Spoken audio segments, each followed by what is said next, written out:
4 years, I watered my plants early in the morning. Same routine. Same time. Same garden beds. The plants were healthy enough, but some of them always looked a little tired by afternoon. The leaves would droop slightly. Growth felt steady, but not strong. 2 weeks ago, I changed only one thing. I watered in the evening instead of the morning. Same plant. Same pot. Same soil. Nothing else changed. Within those 2 weeks, I noticed something simple but clear. The leaves looked firmer. They held their shape longer during the day. New growth seemed more even. Not dramatic. Not magical. Just steadier. The reason surprised me. After watching my garden closely over many seasons, I have learned that small timing shifts can create quiet changes. If your plants seem slow, you're not doing anything wrong. Sometimes they are simply responding to conditions we do not see right away. Before explaining why this worked, it helps to understand why we were told to water in the morning in the first place. Morning watering became the common advice for good reasons. Early in the day, temperatures are lower. Water has time to soak in before the sun grows strong. If leaves get wet, they usually dry faster once the sun rises. This can reduce the chance of fungus in many climates.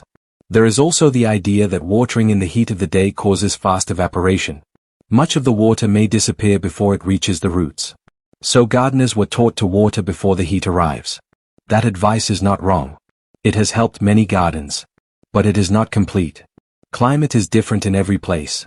Soil behaves differently. Container plants dry out faster than garden beds. Some plants have shallow roots. Others reach deeper. A rule that works well in one region may not be perfect in another. When we follow advice without looking at our own conditions, we sometimes miss small improvements that are possible.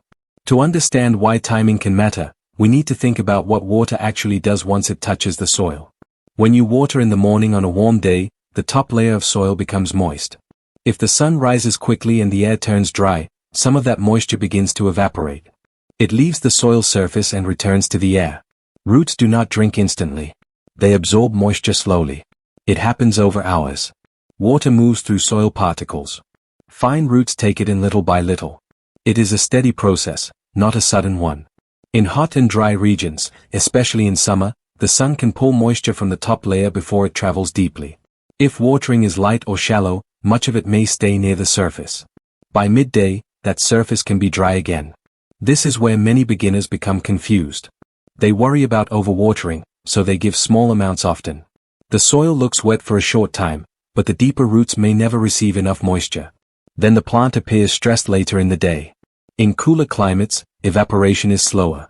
Morning watering may stay in the soil long enough for roots to absorb it fully. But in very warm areas, especially where air is dry, the soil can lose moisture quickly. The key insight is this. Roots absorb steadily over time. The soil needs to stay moist long enough for that slow process to happen.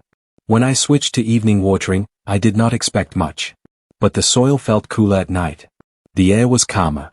There was no strong sun pulling moisture upward. Water had more time to settle. It moved downward into the root zone. Evaporation slowed. Through the night, roots had many quiet hours to absorb moisture without heat stress. By morning, the soil was still moist below the surface. The leaves looked rested. During the following day, they stayed firm longer.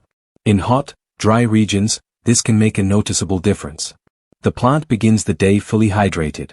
It does not struggle as quickly when temperatures rise. In cold or very humid regions, the story can be different. If nights are cool and air is damp, moisture may stay on leaves too long. That can increase the risk of fungal problems. So climate always matters. What I saw was not faster growth overnight. It was steadier posture. Stronger leaf shape. A sense that the plant was less stressed.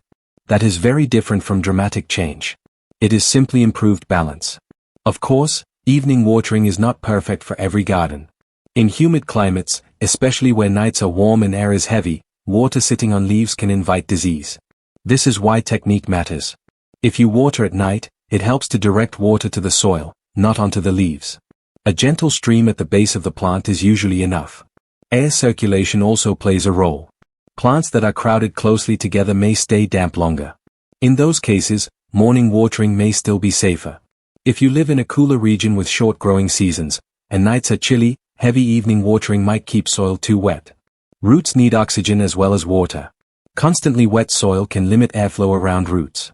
This is not about switching everything overnight. It is about observing your own garden. When I looked more closely, I realized something else. The timing helped.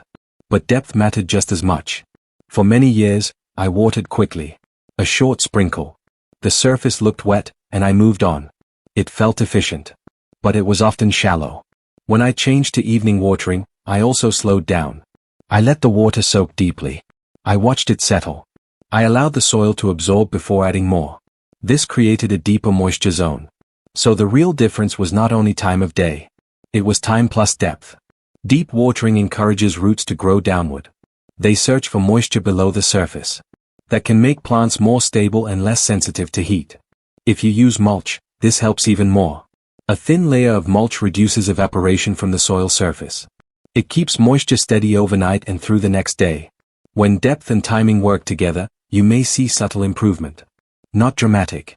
Just healthier rhythm. Some plants respond more clearly to this shift. Leafy greens often enjoy steady moisture. Their roots are usually shallow.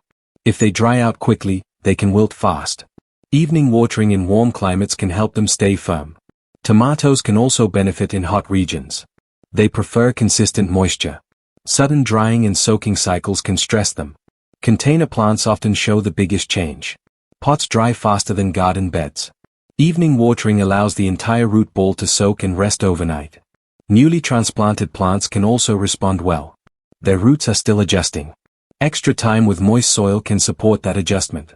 On the other hand, drought-tolerant herbs like rosemary or thyme may not need this approach. Succulents especially prefer drier conditions. In cool or humid climates, evening watering may not suit them at all. So always consider the type of plant. And consider your climate gently. If you garden in a small space, or mostly in containers, this change can be simple. No heavy effort. No extra bending. Just a shift in time and attention. And if you are over 60, you may find something else helpful. Evening air is often cooler. Watering after sunset can feel easier on the body. There is less glare. Less heat on your back. Movements can feel calmer. Gardening does not need to feel rushed. It does not need to feel like hard labor. Plants grow slowly. They respond to steady care. If gardening feels slower now than it once did, that is okay. You are not behind. Plants grow at their own pace. They do not measure time the way we do. Sometimes a small change reduces strain. Sometimes it supports both you and the plant at the same time. I am always curious about different climates. Some of you may live in hot and dry areas where summers are intense. Others may live where humidity is high and rain is frequent. Some may have very short growing seasons with cool nights. If you feel comfortable, you might share what your climate is like and what you are growing.